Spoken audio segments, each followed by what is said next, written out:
बिस्मिल्लाहिर्रहमानिर्रहीम। प्रोग्राम कल्याण कालम सां गॾु तव्हांजो मेज़बान अल्लाह बख़्श कुंबर हाज़िर ख़िदमत आहे। नाज़रीन मोहतरम, अॼु असां हिकु अहिड़े किरदार ते गुफ़्तगू कंदासीं, हिकु अहिड़े माण्हू जी छॾियल जेका ख़ुशबू हिन सोसाइटी में, हिन समाज में, उन ते ॻाल्हाईंदासीं जंहिंजो हू नालो त हुयो दर बदर, पर हक़ीक़त में हू सॼी सिंध जो तारुफ़ हुयो। मामा जुमन दर बदर, जंहिंखे प्यार में, लाड में, कोड में सभु माण्हू, सभु हुनजा चाहींदड़, उन सां मुहबत कंदड़ हुनखे मामा जे लक़ब सां पुकारींदा हुया। त उन सां गॾोगॾु हुनजो पंहिंजो तख़लुस रखियल दर बदर, उन नाले सां हू ॼातो सुञातो वेंदो हुयो ॾे तोड़े परॾे में। ऐं बहितरीनु तख़लीकार हुयो, बहितरीनु शाइर हुजण सां गॾोगॾु हू हिकिड़ो तमामु घणो सुठो इंसानु हुयो। हुन में उहे समूरा गुण मौजूदु हुया जेके हिकिड़े बहितरीनु किरदार में, हिकिड़े बेलोस इंसान में, हिकिड़ो समाज लाइ पाण पतो ॾींदड़ समाज दोस्त, इंसान दोस्त, ग़रीब दोस्त ऐं वतन दोस्त जेको माण्हू हुजणु खपे, उहे समूरियूं ख़ूबियूं हुन शख़्स में शामिलु हुयूं। ऐं हुनजो अचानक विछोड़ो जंहिं सॼी सिंध खे सोगवार कयो, पर हुन जा गुण जेके ॻाइजनि पिया ॾे तोड़े परॾे में, पाकिस्तान खां ॿाहिरि वेठल जेके माण्हू आहिनि उन्हनि जे तरफ़ां बि उन जूं जेके वाखाण जेका आहे उहा कई पई वञे, ऐं मुल्क अंदरि जेके आला क़यादत आहे सियासी, उन्हनि जे तरफ़ां बि हुन जे मर्तीअ ते ताज़ियती बयान जारी कया आहिनि। ऐं हुन जो जेको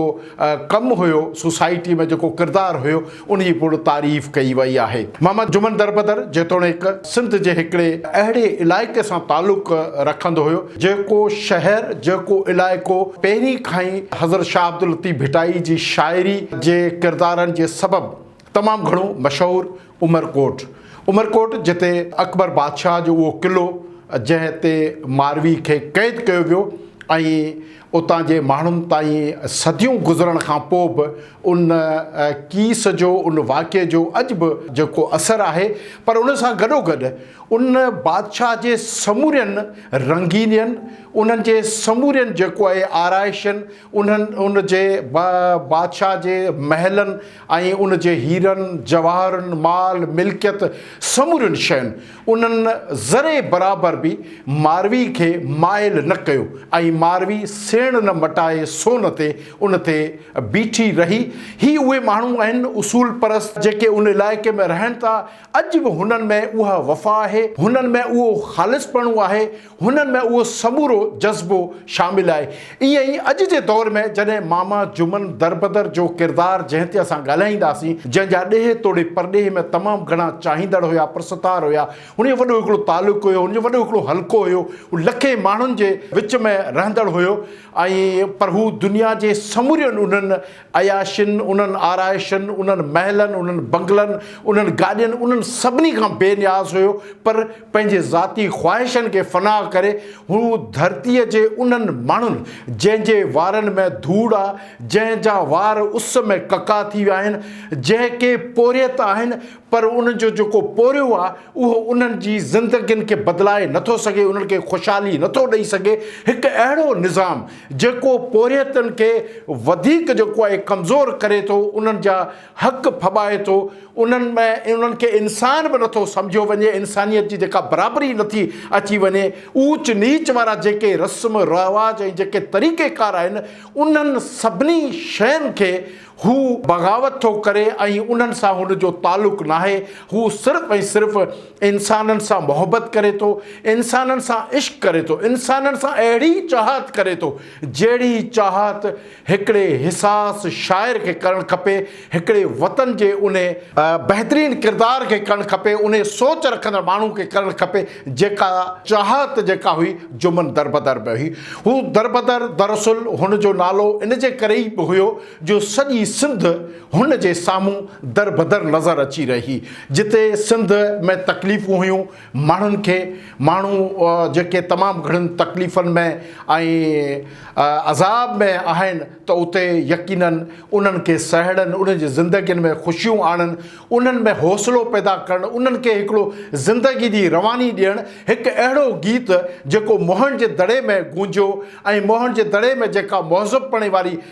जेका माण्हुनि जी लाइफ हुई, जेका ज़िंदगी हुई माण्हुनि ते गुज़ारी पे, जिते तमामु घणा सिविलाइज़्ड हुया, पुरअमन हुया, ऐं बहितरीनु नमूने सां हिक ॿिए जो एहतराम करण वारो जेको तरीक़ेकार हो, उहो साॻियो ई सुर, उहो साॻियो ई गीत ॻाइण पे चाहियो जुमन दरबदर। छाकाणि त जुमन दरबदर वरी वरी इहो चयो पिए त मोहन जे दड़े खां वठी अकबर बादशाह खां वठी वरी अॼु जे दौर ताईं जिते जुमन दरबदर आहे, जिते ग़ुलाम मोहम्मद कामरेड लगारी हुयो, जिते कामरेड ॼाम साकी हुयो, जिते उस्ताद बुखारी हुयो, जिते शेख अयाज़ हुयो, जिते सर्वे सजावली हुयो, जिते मोहम्मद ख़ान मजीदी हुयो, जिते कामरेड हैदरबख्श जतोई हुयो, जिते जनाब GM सैयद हुयो, जिते मखदूम तालिबुल मौला हुयो, उन्हनि समूरनि जे अखियुनि में जेको हिकिड़ो ख्वाब हुयो सिंध परस्ती जो, सिंध दोस्ती जो, इंसान दोस्ती जो, उहो ई गीत गुनगुनाइण पे चाहियो। तॾहिं त हुन चई ॾिनो, वठी हर हर जनम वरबो, मिठा महराण में मिलबो। ही उहो हर हर जनम आहे, मोहन जे दड़े जे उन गीत जो हर हर जनम आहे। ऐं उहो सुर जॾहिं साह जो सॻो जुमन दरबदर जो टुटो, तॾहिं हुन जो ॻायल गीत, हुन जी जेका दर्द भरी उपटार, जेका हुन काफ़ी जेका सिंधी माण्हुनि जे दर्दनि ते जेका सिंधी क़ौम खे ॾिनी हिकिड़ो पैगाम जी सूरत में, ऐं उहा उते गूंजी उथी। हज़ारे चाहींदड़नि खेसि अलविदा कयो संदुसी लफ़्ज़नि सां, संदुसी सुरनि सां, ऐं पोइ हू धरती माउ जी हंज में वियो ऐं धरती खे भाकुर में भरियाई।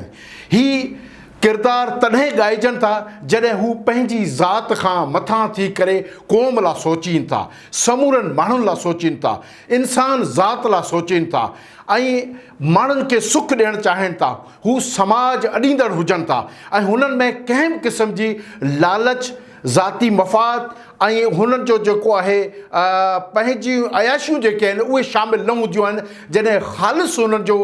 किरदारु, हुननि जी सोच, हुननि जो अमल, हुननि जी जदोजहद, हुननि जी जाखोड़ उहा साम्हूं नज़र ईंदी आहे त सिंध उन खे अहिड़ी मोट ॾींदी आहे। जेतोणीकि जुमन दरबदर वटि त का एॾी वॾी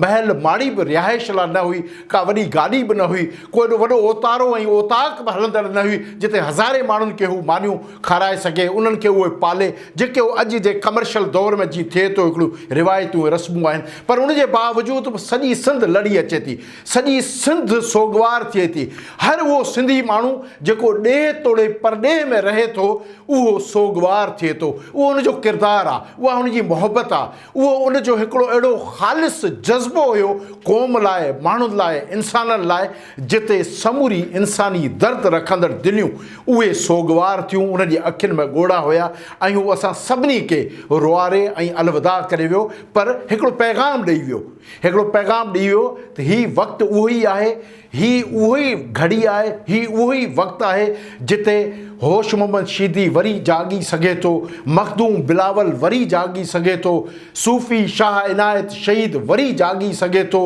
वरी हिकु ॿीहर सचल सारो सच, उहो हिकु भेरो ॿीहर हिते गूंजी सघे थो। हिते वतायो फ़क़ीर वरी बि हिकिड़ो किरदारु पैदा थी सघे थो। हिते शाइरनि जो सरताज हज़रत शाह अब्दुल लतीफ़ भिटाई हिकु भेरो ॿीहर माण्हुनि सां मोहबत कंदे उहो वरी पैदा थी सघे थो। हीउ उहो पैगाम ॾेई वियो आहे, हर कंहिंखे पंहिंजे हिसे जो कमु करण लाइ हुन हिकिड़ो पंहिंजो किरदारु छॾे वियो। हाणे इहो असां सभिनी माण्हुनि ते जेके अॼु हुन जे ॾुख में शामिलु आहियूं, जेके हुन जी ज़िंदगी जो जेके उसूलनि वारी ज़िंदगी आहे, घारियल घड़ियूं, उन जी असां तारीफ़ कयूं था, वाखाण कयूं था, उन्हनि सभिनी लाइ हिकिड़ो पैगाम छॾे वियो आहे त तव्हां हिकु भेरो ॿीहर पंहिंजनि माण्हुनि सां मोहबत कंदे, इंसानियत जो दर्द रखंदे तव्हां हिकिड़ो बहितरीनु किरदारु उहो अदा करे सघो था, तव्हां पंहिंजे हिसे जो बहितरीनु कमु करे सघो था। उहो असां सभिनी ते फ़र्ज़ु आहे। जॾहिं अहिड़ो असां बग़ैर कंहिं लालच वारो, बग़ैर कंहिं मफ़ाद वारो किरदारु रखी जॾहिं कमु कंदासीं त यकीननि तारीख़ में जी माज़ी में माण्हू ॻाया विया आहिनि पंहिंजे अमल कम ऐं किरदार जे करे, त हिकु भेरो ॿीहर वरी बि ॻाइजी सघजनि था। हीअ असांजे इर्द गिर्द में ई असां सां गॾु हलंदड़ कुझु अहिड़ा ई माण्हू आहिनि, की अहिड़ा ई इंसान आहिनि, अहिड़ा ई किरदार आहिनि जेके असांखे उत्साह ॾियनि था, जेके वेसाह ॾियनि था क़ौम खे, जेके माण्हुनि खे हिकु भेरो ॿीहर हिकिड़ी अहिड़ी आथत ॾेई वञनि था जंहिंमें इंसानियत जेका आहे उहा फ़ख़ुरु करे थी ऐं इंसानियत जो जेको दर्द रखंदड़ आहिनि माण्हू उहे पंहिंजो किरदारु अञा बहितर करण लाइ वरी वरी सोचीनि था ऐं अहिड़ा किरदार असांजी सिंध में खोड़ सारा पहिरीं बि हुया ऐं हाणे बि आहिनि। सिंध खे पंहिंजनि अहिड़नि क़ौमी जेके किरदारनि ते फ़ख़ुरु आहे। ईअं ई फ़ख़ुरु आहे जीअं सिंध जा बाग़ ऐं मकान मकली खां वठी मोहन जो दड़ो खां वठी जेके असांजा डंडूं ढोरा वाहिड़ियूं बस्तियूं जेके असांजा जीत जड़ा पखी पखण जानवर वण टिण जेको बि हिते थर बर काछो सिंध सुवारी आहे। हिकु कलम हिकु मां लिखी छा लिखां सिंध तमामु हसीन आहे। सिंध जो हिकिड़ो हिकिड़ो जेको आहे चपो चपो उन ते इंतिहाई ख़ूबसूरती जेका छायल आहे पर सोच जिते कमर्शियल अची थी वञे उते सिंध जेका आहे लुटिजे थी फुरिजे थी सिंध ज़ख़्मी थिए थी ऐं सिंध खे हिकिड़ो अहिड़ो घाव मिले थो जेको सदियनि ताईं नथो भरिजी सघे। पर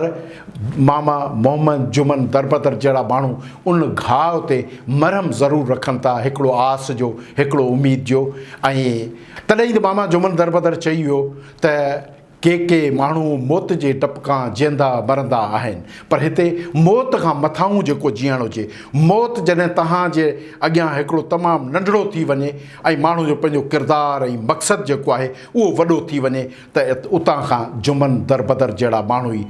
जनमु वठी सघनि था। ऐं हीअ सिंध जो उहो क़ाबिल फ़ख़्रु पुटु हुयो औलाद हुयो